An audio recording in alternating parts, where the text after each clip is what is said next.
Assalamualaikum warahmatullahi wabarakatuh. Selamat sore, saya Giwar Haridua Papilaya dengan NIM 1102204,95 dari kelas EL4403 akan membahas topik yaitu literasi data.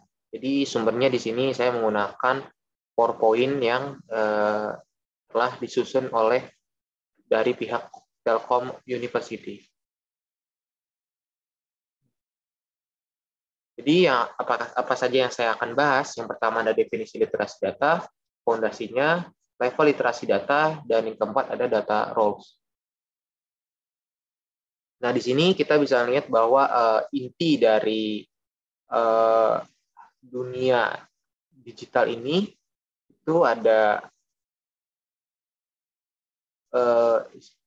orang, teknologi, dan proses. Jadi itu seperti segitiga piramida ya. Dan di zaman digital ini jadi bertambah menjadi orang, proses, teknologi, dan harus juga dikombinasikan dengan data.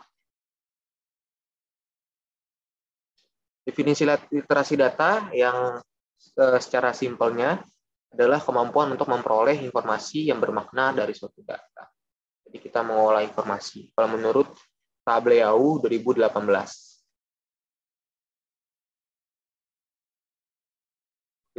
Definisi literasi data yang lebih sedikit kompleks yaitu adalah kemampuan untuk membaca, menulis, dan mengkomunikasikan data sesuai konteks, mencakup pemahaman tentang sumber dan pembuatan data, metode dan teknik analitik yang diterapkan, dan kemampuan untuk menjelaskan penggunaan data dan nilai yang digunakannya. Jadi harus untuk dalam literasi data ini harus menggunakan sumber-sumber yang valid dan resmi, dan kita juga bisa mengolahnya dengan nilai-nilai yang benar. Jadi harus kedua hal itu harus dilakukan.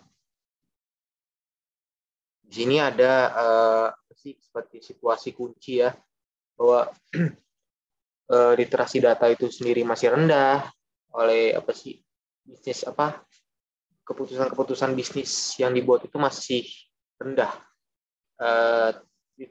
literasi yang digunakannya gitu. Dan juga ada senior leaders yang kurang kurang kompeten dalam hal literasi datanya juga gitu.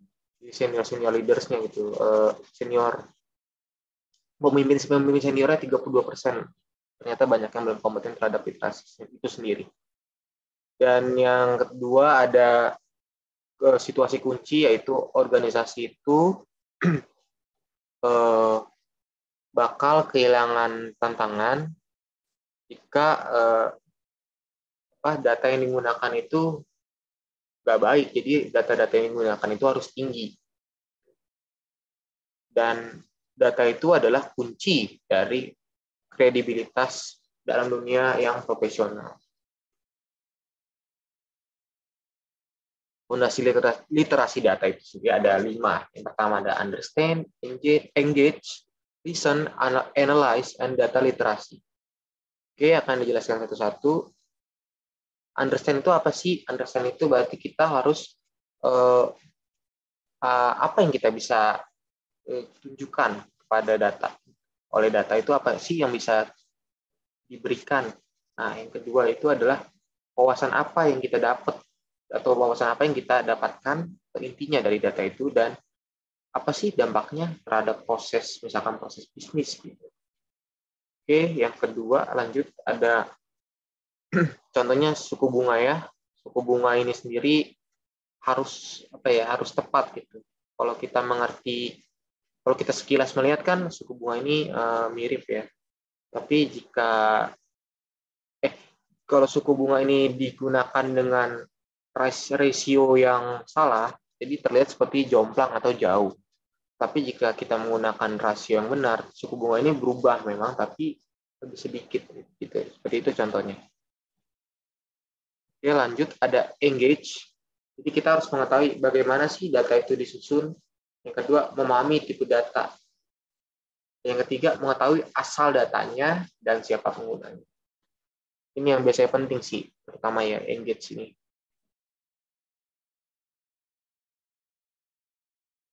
Lalu ada analyze. Analyze itu adalah mampu menggunakan metode statistika dan analitik untuk menciptakan wawasan yang berharga. Jadi dalam literasi data itu yang saya tahu itu adalah kita bisa menggunakan metode kualitatif atau kuantitatif. Jadi itu bisa dipakai dalam situasi kita mau menganalisis suatu data. Yang keempat adalah reason. Komunikasinya itu gimana dengan data?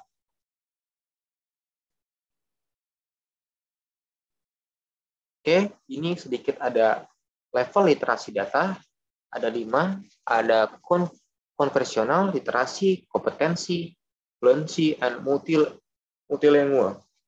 Di sini ada contoh-contohnya, bisa dilihat.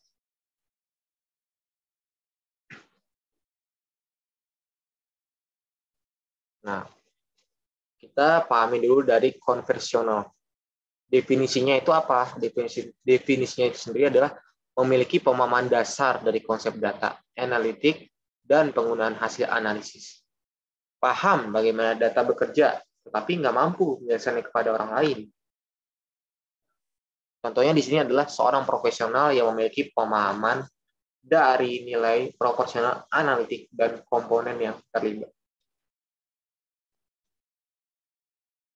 Lalu yang kedua ada literasi.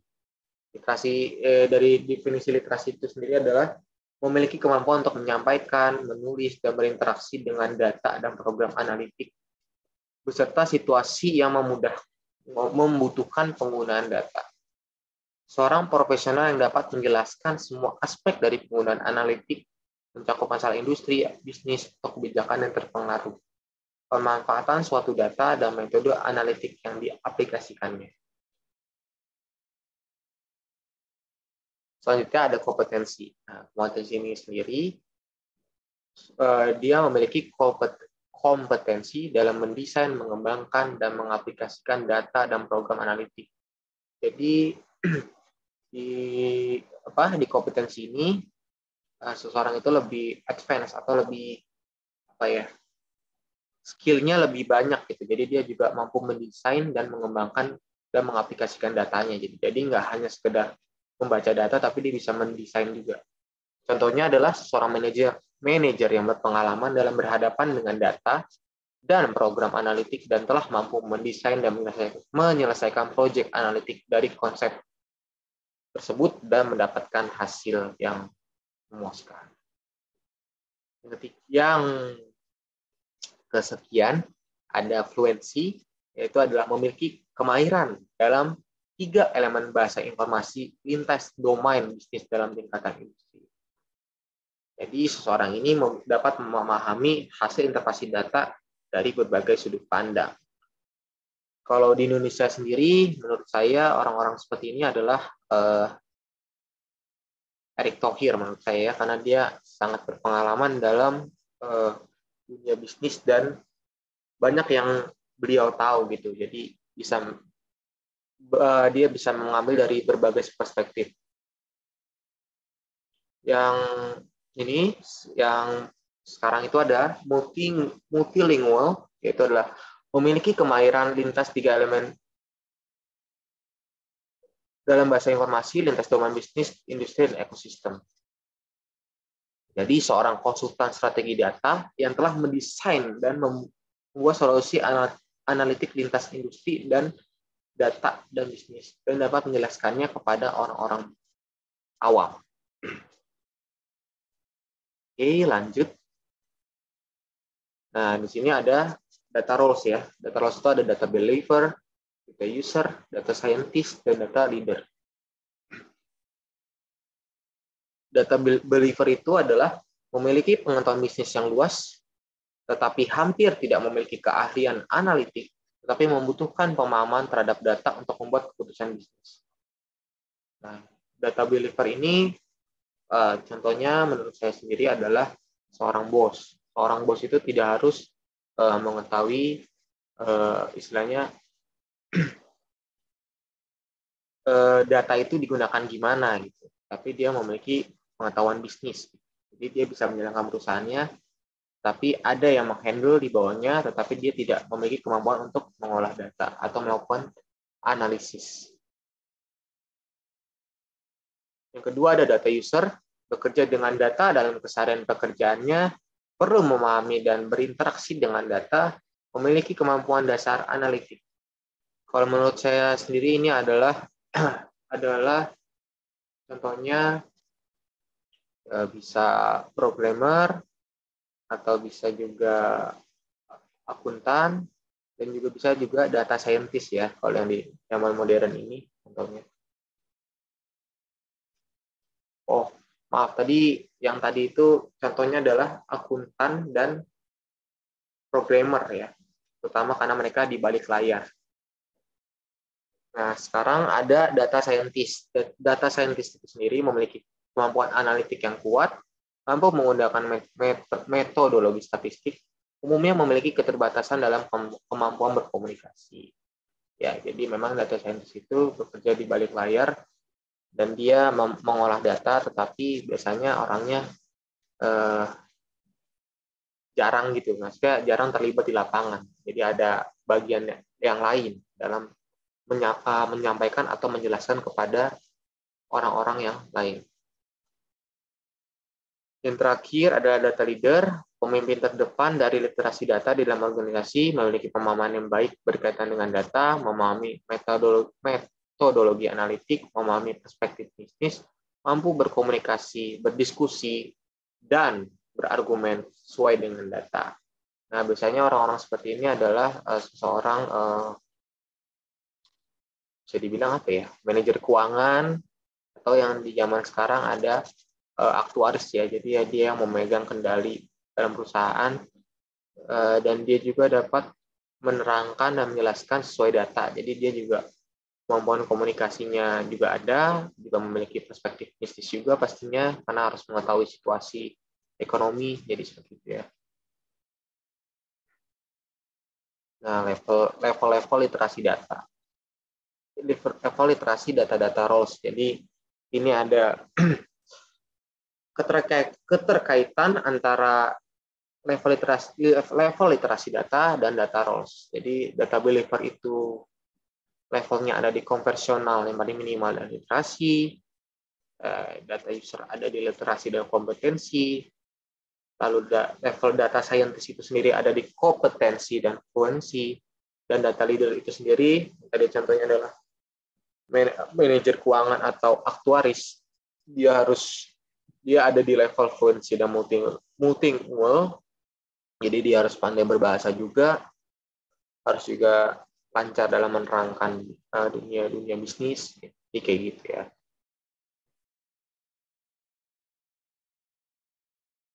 Oke. Nah, di sini ada penggunaan data, ada perencanaan, eksperimen, dan intervensi, pemantauan untuk pelacakan, pembuatan laporan, menunjukkan kinerja organisasi, dan visualisasi. Jadi kalau perencanaan itu sendiri, bagaimana sih perusahaan, misalkan satu perusahaan itu mau berkembang, jadi dia harus melakukan suatu perencanaan dengan target-target, dengan mencari misalkan target pasarnya seperti apa, atau orang-orang yang segmen yang diincar umur berapa, jadi dia harus melakukan perencanaan dan riset. Yang kedua ada eksperimen dan intervensi. Jadi dia bisa juga melakukan suatu eksperimen.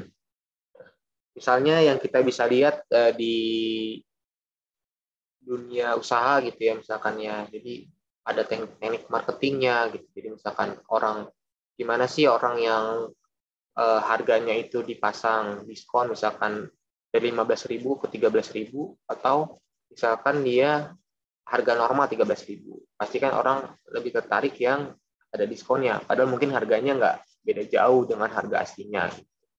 Jadi itu bisa dilakukan eksperimen terhadap konsumen. Pemantauan atau pelacakan bisa dengan melihat langsung itu kondisi yang ada gitu, misalkan sekarang itu lagi booming kemana gitu, jadi bisa dilakukan pemantauan. Jadi misalkan sekarang lagi booming sekarang di Indonesia banyak dunia kopi gitu atau apa. Jadi bisa dilakukan kriteria-kriteria atau selera-selera yang diinginkan oleh masyarakat. Oke, yang keempat ada pembuatan laporan. Jadi harus dilakukan pelaporan ya dalam penggunaan data itu. Gitu. Tapi sumber-sumbernya juga harus bisa dipercaya dan kredibel. Yang kelima ini adalah bisa menunjukkan kinerja organisasi. Kalau dari awalnya perencanaannya sudah matang, lalu target-target yang dijalankan bisa dijalankan dan bisa tercapai, dan istilahnya apa ya, bisa menarik perhatian masyarakat, pasti kinerja suatu company atau organisasi itu sendiri baik. Dan yang terakhir ada visualisasi. Oke, sekian presentasi dari saya. Mohon maaf jika banyak salah kata atau kekurangan-kekurangan yang ada. Mohon maaf. Terima kasih.